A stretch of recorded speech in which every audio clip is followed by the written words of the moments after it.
After being shot by Chulkang, Seri is rushed to the hospital in critical condition. Junghyuk and his team follow, but in the chaos, they miss their bus back to North Korea. At the hospital, Seri is taken into surgery, leaving Junghyuk standing helplessly in the waiting room. He watches the doors close behind her, unable to do anything. The team stands nearby in silence, the weight of the moment sinking in as they wait. He thinks back to the promise he made to himself when Muhyuk died, that he would never again lose anyone he cared about. For a while, he kept that vow by shutting everything out: happiness, music, love. It kept him safe, but it left him empty. Then he met Seri, and everything changed. He knew being with her would mean risking pain, risking loss, but he wanted her in his life anyway, even if it broke his heart. After Seri's surgery, Junghyuk stays close, quietly standing guard outside her hospital room. He doesn't leave, barely moves, just watches over her. Her family comes and goes, brushing past him like he's invisible. Only her stepmother spares him a glance. She sees him standing there, but says nothing. Still, he remains silent, steady, and waiting. When Junghyuk's father learns that neither his son nor the men he sent to bring him back have returned, a grim realization sets in. He knows trouble is coming, and that the military director, Chulkang's powerful ally, will likely be his greatest obstacle. He needs to act, to make a plan, but for the first time in a long while, he doesn't know what to do. Meanwhile, Seri remains in a coma for days. At the hospital, a detective questions Secretary Hong about the shooting. Something doesn't sit right with Hong. Seri had been inside her car, a place she could have easily driven away from. It doesn't make sense. Nearby, Sutton breaks down in tears again. He pleads with the detective to find whoever did this to her, his voice shaking with emotion. Eventually, Seri's sister-in-law, Haeji, begins to notice Junghyuk's constant presence near Seri's hospital room. Curious, she asks about him, and Secretary Hong quietly explains that he's Seri's bodyguard. Sangha happens to overhear the conversation. Thinking of the mysterious man staying with Seri, she grows suspicious and demands that Secretary Hong send her Junghyuk's resume. Secretary Hong doesn't back down. He tells her firmly that if anyone has the resume, it would be Seri, and even if he had it, he wouldn't hand it over without Seri's permission. Meanwhile, the detective handling Seri's case approaches Junghyuk to ask him to act as a witness to the shooting. Junghyuk listens carefully, then asks if any other shootings were reported that day. The detective replies that there weren't. Junghyuk explains that the shooter was also injured and, because he can't go to a regular hospital, he's likely receiving treatment at an unauthorized clinic. He suggests the detective start looking there. And indeed, Chulkang is alive, though barely. He's being treated in a grimy back room, filthy and hidden from the public eye.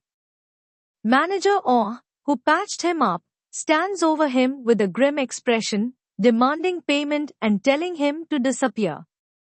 Chulkang, weak but smirking, mutters that in the end, it was capitalism that saved his life.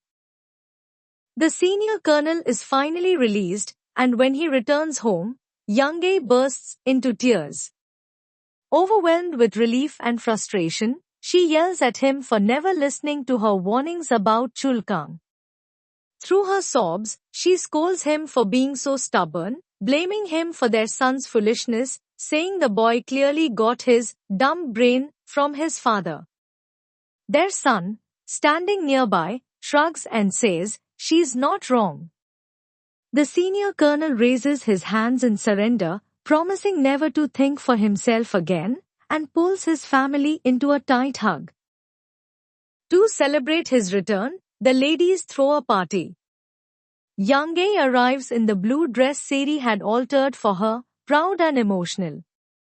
Before the festivities begin, she pulls Wol-suk aside and warns her not to drink too much and run her mouth like she always does, especially today, since they've invited Dan's mother. But the warning comes too late. Dan's mother shows up with a bottle of champagne, and before long, Wol-suk is tipsy and full of opinions. With her words slurring, she loudly announces that Dan and Junghyuk's engagement has been called off because Dan had a revenge affair with none other than Seung-joon. The room falls quiet. Dan's mother, stunned and offended, demands to know what Junghyuk could have done to drive Dan to something like that. Then, a memory strikes her, Jisoo, drunk and mumbling something about a bird from the south. Her eyes narrow as the pieces begin to fall into place. He was talking about Seri.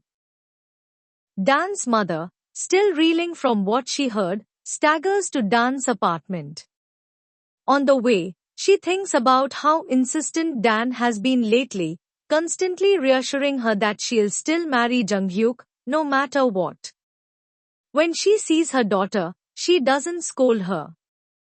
Instead, she quietly tells Dan not to worry about her anymore, and to live her life doing what makes her happy, not just what her mother told her to do. Meanwhile, Sang-ha and Sehaeng decide to fire Seri's so-called bodyguard. With nowhere else to go, Junghyuk stops lurking near her room and instead stands outside the hospital, silently watching her window from below. Inside, her brothers argue over who should hire new bodyguards. Then, quietly and without warning, Seri wakes up. Her voice is weak, but firm. "Get lost," she says to her family, her eyes half-lidded with exhaustion. Once they leave, she reaches for her phone and calls Junghyuk. When he picks up, she gently scolds him for leaving her side without permission. Junghyuk doesn't hesitate.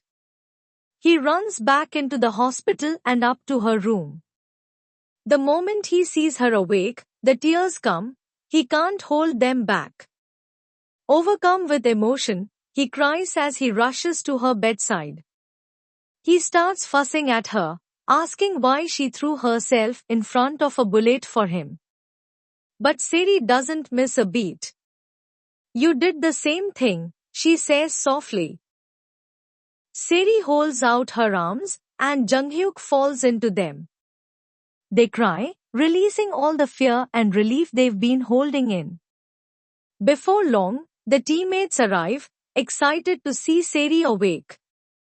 Junghyuk quickly stops them from hugging her, allowing only polite handshakes.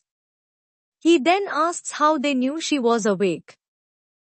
The teammates all look at Manbok, who lowers his head sheepishly. He admits that he didn't trust Seri's family, so he disguised himself and planted a bug under her bed. The team had been taking turns listening in, gathering useful information, like the fact that Seri's father is the chairman of the hospital, and that Sehaeng and Sang-ha are terrible people. At one point, Manbok even reenacts an argument between Chairman Yu and Sehaeng, much to the others' interest. They had been eating dinner when Seri woke up and immediately rushed to her side. Manbok then hands Seri a file and tells her it's something she needs to hear. Up north, Seung-joon worries about Dan after she walked away crying over Junghyuk. He texts her that he'll wait for her on the bridge, and though she grumbles the entire time, she still takes the time to fix herself up before she goes to meet him. She snaps that the State Security Department is still looking for him, but Seung-joon says he was more worried about her than himself.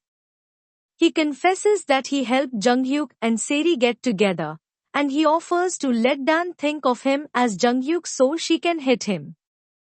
Dan says she wouldn't feel better after hitting the guy she likes, so Seung-joon tells her to think of him as himself instead, and she socks him in the gut. Grinning, Seung-joon gasps that she's even more attractive to him now. Dan asks if he means it, admitting that she questioned her own attractiveness after Jung-hyuk left.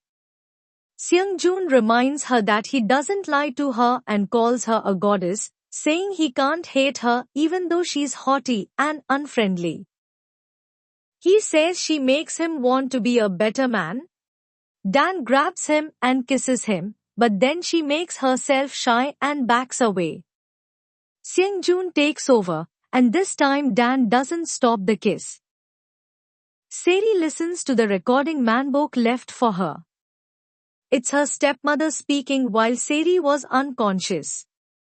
Her voice trembles with tears as she says Seri always treated her like a real mother, even though she never accepted that love. She explains that on the day she abandoned Seri at the beach, she regretted it and tried to come back, but by then strangers had already found Seri. She thought Seri would hate her after that, but Seri still loved her. That's when she realized she didn't deserve Seri's love because she had treated her badly. She sobbed, apologizing, and said the hell they've been through was her way of punishing herself by refusing to let herself be loved by Seri.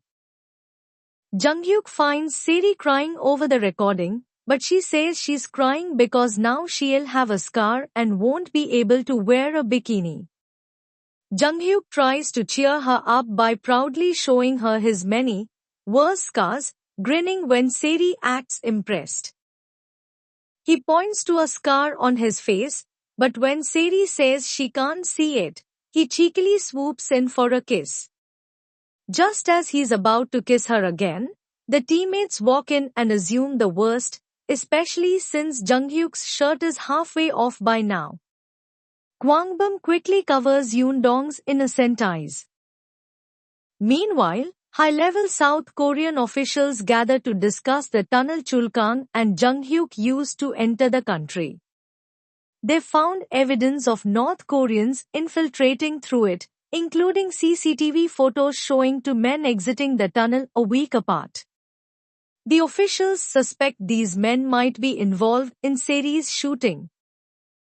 Jung-hyuk meets with his contacts and searches for where Chulkang might be getting medical treatment, but Chulkang is nowhere to be found.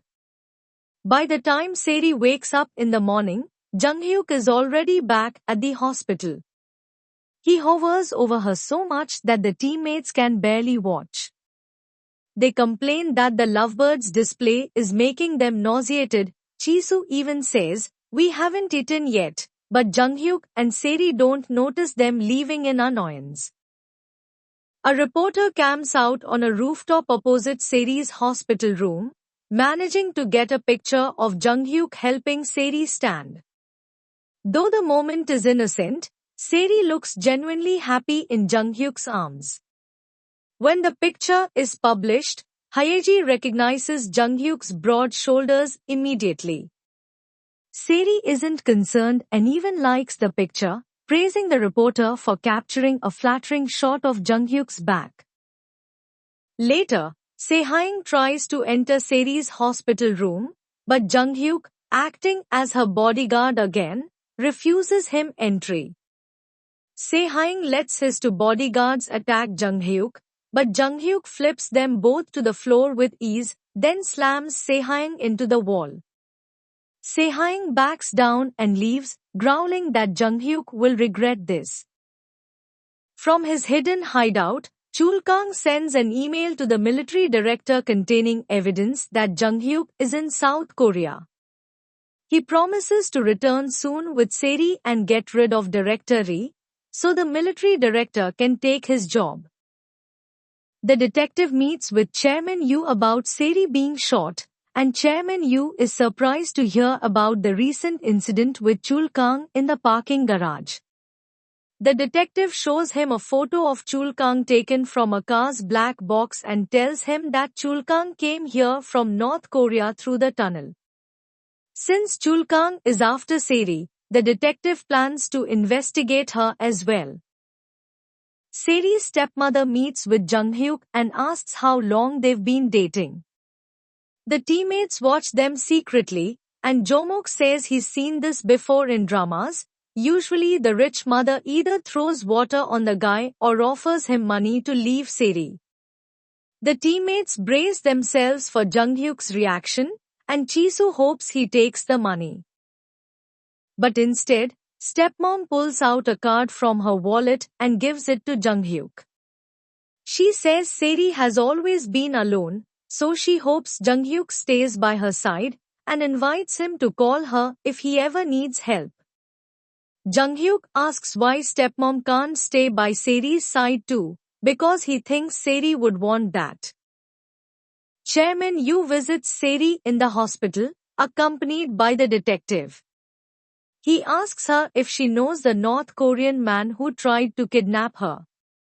Verily, Seri turns to the detective and asks if he would be able to catch the man if she gives him his name. Seri then calls her entire family to her hospital room, along with the detective, and tells them she has evidence that will finally shed light on the shooting. She plays another recorded conversation that Manbok captured with his bug, where Sehyung and Sanga voice their frustration over the news that Seri survived the gunshot wound. They argue heatedly about Chulkang and how Sehyung pushed him to get rid of Seri sooner than he had originally planned.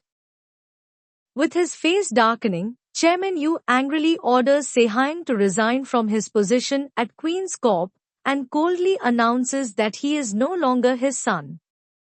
Sehyung, acting like a coward, quickly shifts the blame onto Sanga and complains that his father didn't make him the heir sooner. Seri's stepmother suddenly stands and slaps Sehyung hard enough to silence him completely. The detective then calmly instructs Sehyung to tell him everything, how he knows Chulkang, how much money he paid him, and exactly what he hired him to do. The military director visits Director Ri and shows him the photos of Junghyuk in South Korea that Chulkang sent him. He threatens to send the pictures to the general unless Director Ri agrees to retire. Director Ri laughs in the military director's face, dismissing the threat. He reveals that Junghyuk was sent to South Korea as part of a classified operation to bring wealthy businesswomen Yu Seri to the country to boost their economy. He tells the military director he can verify this with their higher-ups if he doubts him. Meanwhile, Seung-joon gets a call from Dan just as he notices some men arriving and rushing into the building.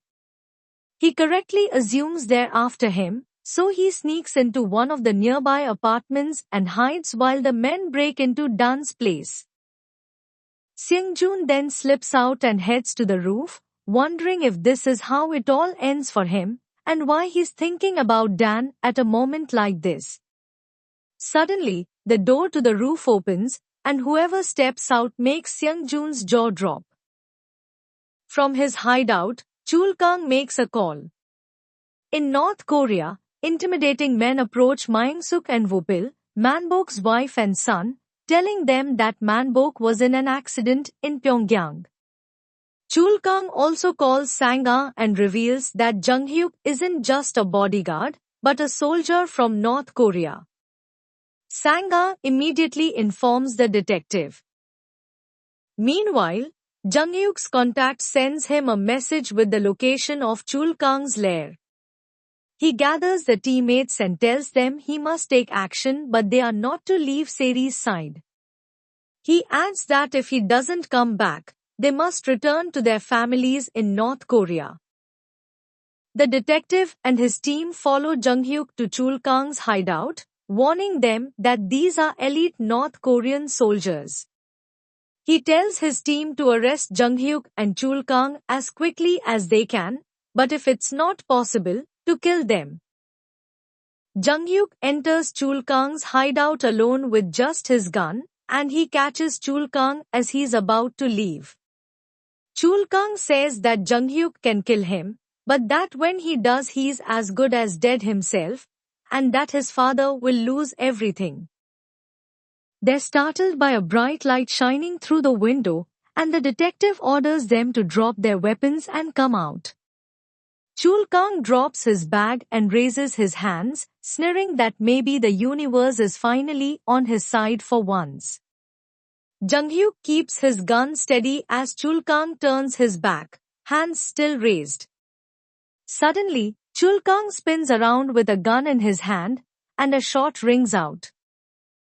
Additional scene. As Seri settles down for the night, she notices a small package waiting for her, a recording left by Jung Hyuk, along with a handwritten note. In the recording, Jung Hyuk gently talks about how she usually takes medication to help her sleep, but encourages her to listen to this instead. He plays the heartfelt song he wrote for Moo-hyuk on the piano, knowing how that very music once gave them both the strength and hope to want to live again. Earlier, Jung Hyuk had quietly visited her apartment and restocked her nearly empty shelves with food and essentials. Alongside it, he left a note telling her they should try to live each day as if they'll see each other tomorrow, even if it's only pretend. The note ends with a tender promise that even if Seri ever forgets him someday, he will be alright and carry on.